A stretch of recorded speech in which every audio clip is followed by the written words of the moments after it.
नवंबर 2022 में कतर दुनिया के सबसे लोकप्रिय खेल आयोजन फीफा विश्व कप की मेजबानी करने जा रहा है। कुछ अनुमान बताते हैं कि विश्व कप में कतर को लगभग 220 बिलियन डॉलर का खर्च आएगा। यह 2010 फीफा विश्व कप पर खर्च किए गए दक्षिण अफ्रीका के लगभग 60 गुना है, जिसकी लागत 3.5 बिलियन डॉलर थी।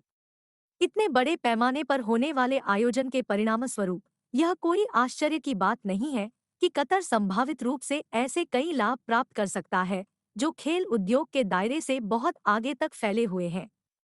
परंतु कतर इस आयोजन पर इतने पैसे क्यों खर्च कर रहा है? 2022 में फीफा वर्ल्ड कप की मेजबानी करके कतर के लिए आर्थिक लाभ क्या है? क्या इतने बड़े आयोजन की मेजबानी में कोई जोखिम है? आइए जानेंगे इस वीडियो में। वर्षों से फुटबॉल दुनिया में सबसे लोकप्रिय खेल रहा है और फुटबॉल विश्व कप आंकड़ों के संदर्भ में एक विशाल आयोजन है। बेशक फीफा आयोजन की व्यवस्था करने वाला एकमात्र संगठन है और सभी आय पर इसका पूरा नियंत्रण है। एक बोली प्रक्रिया विश्व कप के मेजबान देश को निर्धारित करती है। इस प्रकार फीफा सभी परिचालन लागतों को देखता है, जबकि मेजबान देश सभी बुनियादी ढांचे के विकास के लिए जिम्मेदार है, जैसे कि स्टेडियम और परिवहन नेटवर्क। वास्तव में इतने बड़े और लोकप्रिय कार्यक्रम के आयोजन के लिए विशेष रूप से विश्व स्तरीय बुनियादी ढांचे के विकास और वृद्धि में एक महत्वपूर्ण निवेश की आवश्यकता होती है। नतीजन, अगर देश प्रस्ताव जीतता है तो यह निवेशकों के हित को प्रभावित करेगा, संभावित रूप से अर्थव्यवस्था को बढ़ावा देगा।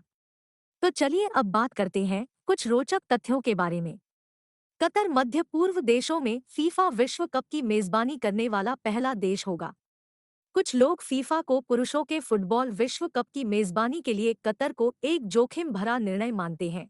इसके अलावा पिछले कुछ वर्षों में सऊदी अरब, संयुक्त अरब अमीरात और बहरीन ने कतर पर हवाई, जमीन और समुद्री नाकेबंदी लगा दी थी।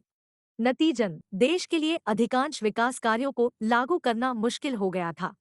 हालांकि कतरी सरकार ने परियोजनाओं के कार्यान्वयन को जारी रखने के लिए अतिरिक्त आपूर्तिकर्ताओं और ठेकेदारों के साथ अनुबंध करके स्थिति का समाधान किया। परिवहन नाकेबंदी भी खत्म हो गई है और सीमाएं अब फिर से खुली है।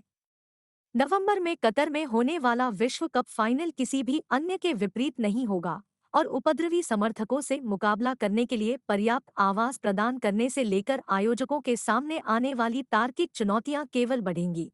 अभी आपके दिमाग में कई सवाल आ रहे होंगे, जैसे क्या कतर वास्तव में फीफा विश्व कप 2022 पर 220 बिलियन डॉलर खर्च कर रहा है? क्या कतर फीफा विश्व कप 2022 की मेजबानी पर अपने जीडीपी से अधिक खर्च कर सकता है? यह एक बहुत बड़ी राशि है। हालांकि कतर इसे सहन कर सकता है। कतर एक छोटा सा देश है जिसकी आबादी 30 लाख से भी कम है और यह देश तेल और गैस के मामले में समृद्ध है। आइए एक स्पष्ट तस्वीर पाने के लिए यहाँ सभी खर्चों का विश्लेषण करें। एयर कंडीशन स्टेडियमों पर कुल 48 बिलियन डॉलर, दुनिया भर के फुटबॉल प्रशंसकों और खिलाड़ियों के लिए सुविधाओं पर डॉलर 77 बिलियन और लुसैल सिटी के विकास पर 45 बिलियन डॉलर खर्च किए जाएंगे। कतर ने नए रेल और मेट्रो सिस्टम के निर्माण सहित अपने परिवहन बुनियादी ढांचे में सुधार के लिए 50 बिलियन डॉलर अलग रखा है। डॉलर 3 बिलियन की परियोजना के हिस्से के रूप में 85 किलोमीटर का रेलवे नेटवर्क बनाया जाएगा, जिसमें एक पूर्वी तट लिंक, एक हाई स्पीड लिंक, एक फ्रेट लिंक और एक लाइट रेल सिस्टम शामिल होगा। कतर की सरकार ने अपने होटल और अतिथि आवास क्षमता को 80,000 कमरों तक विस्तारित करने के लिए 17 बिलियन अमेरिकी डॉलर खर्च करने की योजना बनाई है, जो फीफा की 60,000 कमरों की आवश्यकता से काफी अधिक है। दोहा अंतर्राष्ट्रीय हवाई अड्डे के विस्तार पर 11 अरब डॉलर खर्च किए जा रहे हैं। कतर ने कई अंतर्राष्ट्रीय खेल आयोजनों की सफलतापूर्वक मेजबानी की है। यह पहले एशियाई खेलों का आयोजन कर चुका है। वास्तव में कतर की सरकार हमेशा अपनी अर्थव्यवस्था में विविधता लाने के लिए नए तरीकों की तलाश में रहती है और अंतर्राष्ट्रीय कार्यक्रमों और सम्मेलनों की मेजबानी करना उनमें से एक है। कतर का अनुमान है कि फीफा विश्व कप की मेजबानी से निर्माण, रियल एस्टेट और आतिथ्य जैसे प्रमुख उद्योगों में 1.5 मिलियन से अधिक नई नौकरियों का जन्म होगा। यह भी उजागर करना महत्वपूर्ण है कि विश्व कप की मेजबानी के अनुमानित लाभों में न केवल आयोजन शामिल है, बल्कि कतर के पर्यटन क्षेत्र को बढ़ावा देने का अवसर भी शामिल है।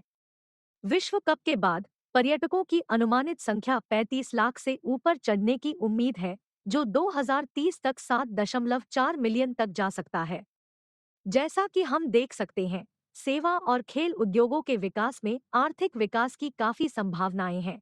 सेवा सुविधाओं और 12 स्टेडियमों में निवेश कतर को अपनी अर्थव्यवस्था को पेट्रोलियम और गैस पर अपनी वर्तमान निर्भरता से दूर करने और अपनी सेवा, पर्यटन और खेल उद्योगों की ओर विविधता लाने में मदद करेगा।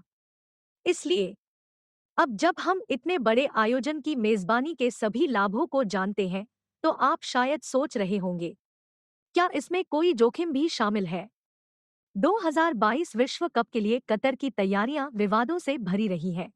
कतरी भ्रष्टाचार के आरोपों ने हाल के महीनों में समाचारों पर हावी हो गए हैं।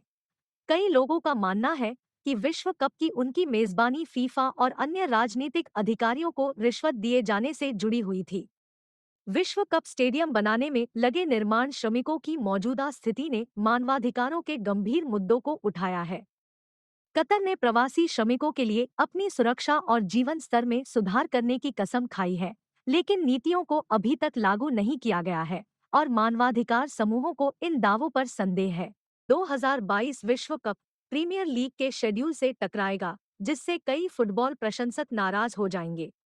फिर यह मुद्दा है कि कतर टूर्नामेंट के बाद स्टेडियमों और होटल के कमरों की अधिकता से कैसे निपटेगा। एक सफल आयोजन के लिए इसे महत्वपूर्ण तार्किक चुनौतियों को दूर करना होगा। इस बारे में आपके क्या विचार हैं? और अगर आपको यह वीडियो जानकारी पूर्ण लगा तो हमारे चैनल को सब्सक्राइब करना न भूलें और साथ ही लाइक बटन को भी दबाएं।